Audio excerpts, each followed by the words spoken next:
সোমবার দিন একগুচ্ছ শর্ত আর হচ্ছে কি 5 লক্ষ টাকার বন্ডে তাকে জামিনটা দেওয়া হলো। আর এরপরেই খুব জল্পনা উঠছে যে হয়তো পার্থ চ্যাটার্জিরও জামিন হতে পারে। এই যে ময়নাতদন্তের রিপোর্টটা জমা পড়েছে সেই রিপোর্টটা কতখানি ঠিক আছে সেটা দেখার জন্যই সিবিআই এই আরজি করের তা এই যে সেই 9ই আগস্ট যে ময়নাতদন্ত হয়েছিল তার আগের 10টা তার আগের বা পরের মিলিয়ে 10খানা ময়নাতদন্তের রিপোর্ট চেয়েছে, যাতে তারা সেগুলোর সঙ্গে এই ময়নাতদন্তের রিপোর্টটা দেখতে পারে। এই ময়নাতদন্তের রিপোর্টে অনেক কিছুই বলা ছিল। যে তো নমস্কার সবাইকে, আমি দীপ্তক। তোমরা দেখছো আমার ইউটিউব চ্যানেল, যেখানে আমি খবরের কাগজ থেকে সকালবেলা যে খবরের কাগজ আছে সেই খবরের কাগজ থেকে কিছু খবর পড়ি। তো আজকে তেমন দুটো খবর পড়ছি যেগুলো অনেক আগে ঘটে গেছে কিন্তু তার মাহাত্ম্যটা এখনও আছে। তার মধ্যে একটা হচ্ছে গিয়ে পার্থ অর্পিতা, যে শিক্ষা দুর্নীতির জন্য গ্রেপ্তার হয়েছিল, আর একটা হচ্ছে গিয়ে আরজি করের ঘটনা নিয়ে। তো প্রথম খবরটার হেডলাইন হচ্ছে জামিন অর্পিতার, এবার কি পার্থ, নিয়োগ দুর্নীতিতে 50 কোটির পাহাড়। অবশেষে জেল মুক্তি হলো।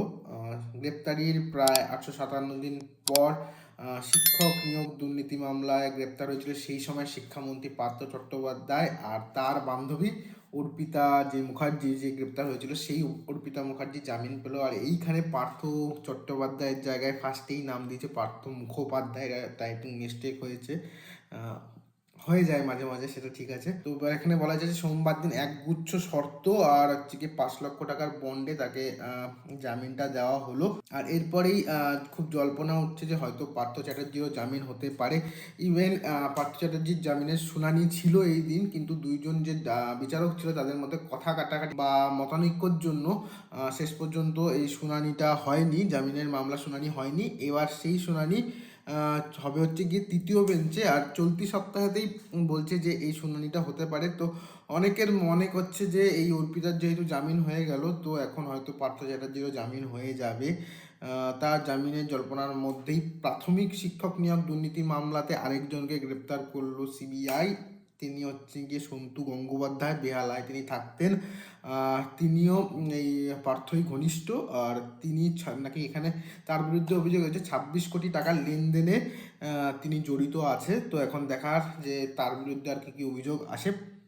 তো যেই ঘটনাটার জন্য এই পার্থ চট্টোপাধ্যায় আর অর্পিতা মুখোপাধ্যায়কে গ্রেপ্তার করা হয়েছিল সেটা হচ্ছে কি 2022-এ হয়েছিল, 22শে জুলাই। সেখানে নাকতলার যে বাড়ি, হচ্ছে গিয়ে পার্থ চ্যাটার্জির নাকতলার বাড়িতে তল্লাশি ও লাগাতার জেরার পর ইডির হাতে গ্রেপ্তার হয়েছিল প্রাক্তন শিক্ষামন্ত্রী পার্থ চট্টোপাধ্যায়। আর সেদিনই গ্রেপ্তার হয়েছিল তার বান্ধবী অর্পিতা মুখোপাধ্যায়ের যে বাড়ি ছিল টালিগঞ্জের ফ্ল্যাট আর বেলঘড়িয়ার আবাসনে তল্লাশি চালিয়ে কেন্দ্রীয় তদন্তকারী সংস্থা উদ্ধার করেছিল প্রায় 50 কোটি টাকা। তার সঙ্গে বিদেশি টাকা ছিল, সোনার গয়না ছিল। এরপরই ইডির হাতে গ্রেপ্তার হয়েছিলেন হচ্ছে কি অর্পিতা মুখার্জি। আর গত সপ্তাহে অর্পিতার মায়ের মৃত্যু হয়েছিল, তাই জন্য 5 দিনের জন্য পেরোলে তিনি ছাড়া পেয়েছিলেন। আর সেই পেরোল চলাকালীনই তিনি তার এই জামিনের খবরটা পেয়ে যান। তো তার পক্ষে একটা জিনিস খুব ভালো হলো। তো এদিন আদালতে অবশ্য অর্পিতাকে জামিন দিয়েছে বেশ কিছু শর্ত সাপেক্ষে। সেটা প্রথমের দিকে বলেছিলাম অনেকগুলো একগুচ্ছ শর্ত দিয়েছে। সেই শর্তগুলির মধ্যে বলা হচ্ছে যে 48 ঘন্টার মধ্যে অর্পিতার যে পাসপোর্ট আছে সেই পাসপোর্টটা পুলিশের কাছে জমা দিতে হবে। কলকাতা পুলিশের আয়ত্তাধীন কলকাতা পুলিশের যতটা র্যাডার তার বাইরে, সেই এলাকার বাইরে তিনি যেতে পারবেন না। এই মামলার প্রতিটি শুনানিতে তাকে আদালতে উপস্থিত থাকতেই হবে। তার সাথে বলেছে কোনো অবস্থাতেই সাক্ষীদের প্রভাবিত করতে পারবে না। তার সাথে নথি বিকৃত করা যাবে না। তদন্তকারী অফিসাররা অনুমতি ছাড়া মোবাইল নাম্বার, ইমেল আইডি কিছু তিনি চেঞ্জ করতে পারবেন না। তার সাথে মামলার স্বার্থে যখনই ডাকা হবে তখনই তিনি তদন্তকারী অফিসারদের কাছে হাজিরা দিতে বাধ্য থাকবেন।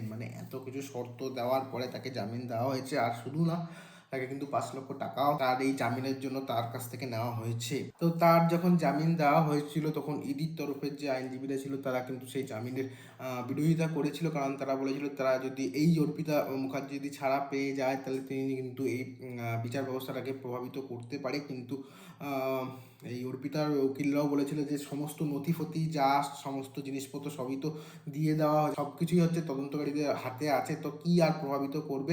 তো সব কিছুর দিক দিয়ে দেখতে গিয়ে শেষ পর্যন্ত হাইকোর্টের পক্ষ থেকে এই অর্পিতা মুখার্জিকে জামিন দিয়ে দেওয়া হয়েছে। এবার দেখার যে অর্পিতা মুখোপাধ্যায় তো জামিন পেয়ে গেল, এবার পার্থ চ্যাটার্জি কি জামিনটা পায় নাকি সেটাই এখন দেখার। আর পরের খবর যেটা সেটা হচ্ছে গিয়ে অভয়াকাণ্ডের আগে ও পরে হওয়া 10টি ময়নাতদন্তের রিপোর্ট তলব সিবিআই এর। তো কালকে একটা খবর ছিল যেখানে ময়নাতদন্তের আগে একটা রিপোর্ট যে জমা দিতে হয় বডির কিছু একটা মানে যেই ডেড বডিটা থাকে সেই বডি রিলেটেড একটা ডকুমেন্ট জমা দিতে হয়, সেটা কিন্তু লালবাজারের পক্ষ থেকে দেওয়া হয়নি। তো সেটা নিয়ে সুপ্রিম কোর্টের পক্ষ থেকে কিন্তু কলকাতার বা ওয়েস্ট বেঙ্গল পুলিশকে অনেক ভর্ৎসনা শুনতে হয়। মনোজ বর্মা এসে আবার সেই জিনিসটাকে চালু করেছে। তেমনই এখানে বলা হচ্ছে যে এই যে ময়নাতদন্তের রিপোর্টটা জমা পড়েছে সেই রিপোর্টটা কতখানি ঠিক আছে সেটা দেখার জন্যই সিবিআই এই আরজি করের তা এই যে সেই মানে 9ই আগস্ট যে ময়নাতদন্ত হয়েছিল তার আগের 10টা মানে তার আগের বা পরের মিলিয়ে 10খানা ময়নাতদন্তের রিপোর্ট চেয়েছে, যাতে তারা সেগুলোর সঙ্গে এই ময়নাতদন্তের রিপোর্টটা দেখতে পারে। এই ময়নাতদন্তের রিপোর্টে অনেক কিছুই বলা ছিল, যে এখানে বলা ছিল যে দেহে একাধিক আঘাতের চিহ্ন রয়েছে, একই সঙ্গে ঘাড়ের কাছে কামড়ানোর দাগের বিষয়টি এটাতে উল্লেখ করা ছিল। শ্বাসরোধ করে যে তরুণী চিকিৎসককে খুন করা হয়েছে সেটাও বলা ছিল। আর তার সাথে এটাও লেখা ছিল যে চিকিৎসকরা এখানে জানাইছেন যে যৌনাঙ্গে জোরপূর্বক কিছু একটা ঢোকানো হয়েছিল, যেটা কিনা যেটা তার সাথে হয়েছে সেটারই ইঙ্গিত দেয়।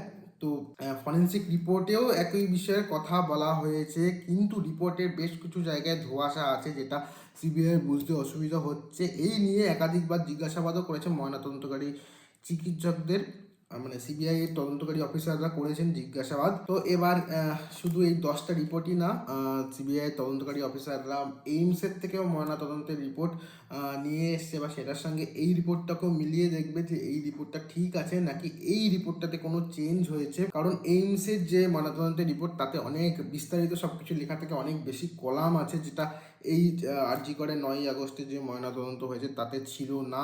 এইমসের যে ময়নাতদন্তের রিপোর্ট সেই সঙ্গে তো এটা কোনো মিল খাচ্ছে না। কিন্তু আরজি করের যে বাকি ময়নাতদন্ত হয়, মানে সেটা যেটা বললাম একটু আগে, যে সেই 9 তারিখের ময়নাতদন্তের আগের আর পরের 10টা ময়নাতদন্তের রিপোর্ট দেখবে তদন্তকারীরা, তার সঙ্গে এটা মেলাবে যে সব মানে যেমন ময়নাতদন্ত হয়ে আসছে আরজি করে তেমনই এটাও মানে 9ই আগস্টের ময়নাতদন্তটাও সেরকম হয়েছে নাকি এই ময়নাতদন্তটাই কোনো একটা এক্সেপশনালভাবে রিপোর্ট করা হয়েছে। তো সেটাই এখন তদন্তকারীরা দেখবে, আর সেটাই যখন মেলাবে তখন পুরো ব্যাপারটা তাদের কাছে পরিষ্কার হয়ে যাবে। তো এখন সেটারই কী রেজাল্ট আছে সেটাই দেখার।